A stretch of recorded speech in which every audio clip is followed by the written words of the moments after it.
So in today's video, I will be demonstrating how I used one speed light but a modifier hack to create the look of two lights and show you how I lit and shot these images. So hi everyone, this is Jiggy, a portrait photographer from the Philippines, and welcome to the channel. And once again, welcome to my small home studio. So for you who are not familiar with the channel, this is a relatively small shooting area of about 2.5 meters wide and 4 meters deep. And as I said in my intro, I will be showing how I use one tiny speed light and the modifier hack to create the look of two lights. That's why I was able to get a pure white background and still get that beautiful light on my subject. So this is once again a very detailed video, so I will explain everything that's going on in this set. So the first one, my background, this is the raw bay background. It's basically a collapsible white backdrop, which is pretty cool. I like using this for quick shoots like this. The modifier that I'm using is the Nanlite Rapid 90, and I will explain what I did here later. But the flash that I'm using is my Sony f60RM Mark II.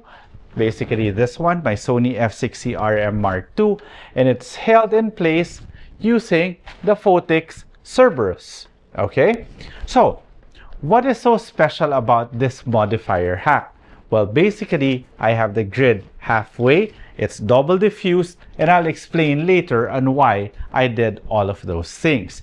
Now, let's talk about the camera that I will be using. So the camera that I'm using today is my Sony A1 Mark II with a 100mm 2.8 GM lens. This is the macro lens, but it's also a beautiful portrait lens, and I really want to do some tight shots today.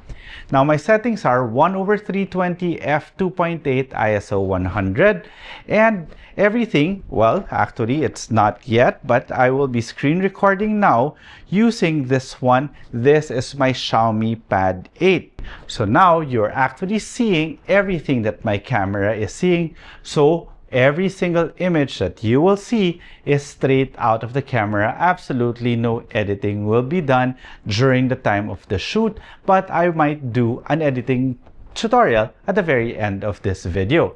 So again, my settings were 1/320, which is a flashing speed of this camera, f2.8, ISO 160.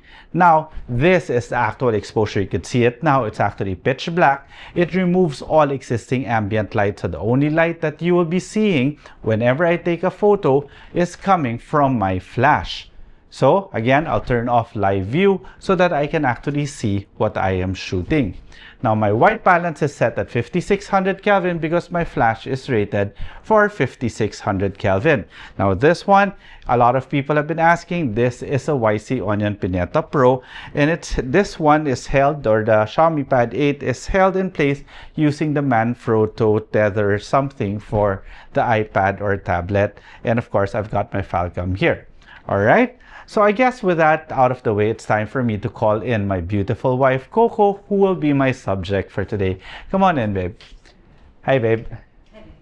Wow, I love it. Perfect. But once again, I'm going to make you stay there and wait because I will be giving the measurements once again of this entire light setup. So, Coco is about 5 feet away, or 1.5 meters away. The light, the end of the light is about 2 feet or 60 cm. Coco is approximately about 2 feet away from the background. Okay, so let's talk about why this particular light is like this. What I want to do is create a beautiful white backdrop. So the modifier, I cut it in half. Excuse me, babe, for a while. Okay. I cut the modifier in half. What this basically does is this part is actually going to be stronger than this because I put a diffusion panel here. This particular modifier came with 2 diffusions. So I double diffuse this and put the grid because the grid will focus the light, and at the same time, it's actually going to be making the light slightly weaker. So by having the light slightly feathered and Coco somewhere here, she is going to be getting the light coming from this side, while this one is going to be spilling on the background, creating that beautiful balance of a white backdrop with a portrait. Okay, so let's show them how it actually works. Okay, perfect, babe. Tilt your head this way. Good, love it. Look at that. It's actually slightly overexposed. So what we can do is we can make the flash weaker, and the nice thing about this particular flash is that I can control everything here from the back of the menu system, or I'll just do maybe ISO 100 instead of ISO 160. I don't know why that was on 160. Let me just move this here. Perfect, baby, look fantastic. Oh, there, perfect. But the thing is, if you noticed, that I know now why it was overexposed, babe. You know why? Because the light that was hitting you was coming from here. Look what will happen now if I just feather the light, but going towards that side. Let's take one more shot. Now she's underexposed, and you could see the background. You've got that gradient there. So again, let's make it stronger, maybe 1/8 power. Or, you know what, let's push it 1/4 power. I just want to see. 1/4 power is okay, but I think 1/8 power should be perfect. So let's go back to 1/8 power. There. Now, look at that. There's one portion there in the background that's actually pure white, but another portion in this side is not getting that much light. There's a hack to that. All I need to do is make this portion here closer to the light. So all I needed to do was move the background this way. And let's see, one more. There you go. Now it's actually a bit more white already. I can even move the light slightly this way so that we're going to get more spill in the background. But you see, the closer the light is to my subject, the stronger the contrast is.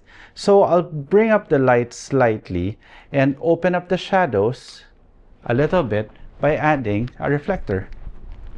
So I have this reflector over here just to get a bit of the light. And beautiful. Chin towards me, babe. Nice. Nice. The reason why I'm actually shooting it this way is because I want it to look like this. Let me show you. I'm gonna do something here and oops, sorry, wrong setting. This one. Here we go. There we go. And I will remove this now. Beautiful in black and white, don't you think, babe? So now, high contrast, black and white portrait. Boom. There we go. Love it.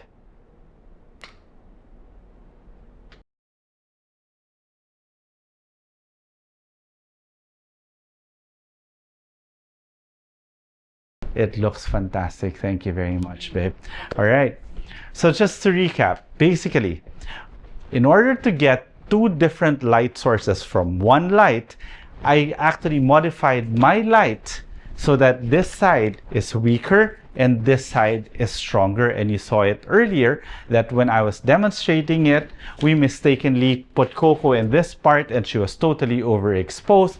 But the moment we fixed the angle of the light, we were able to get a nice white backdrop and some beautiful light on her face. Now, to get that pure white, we just angled the backdrop a little bit so that they get the same amount of light, because light travels at, well, the distance of the light will also affect the power of the light.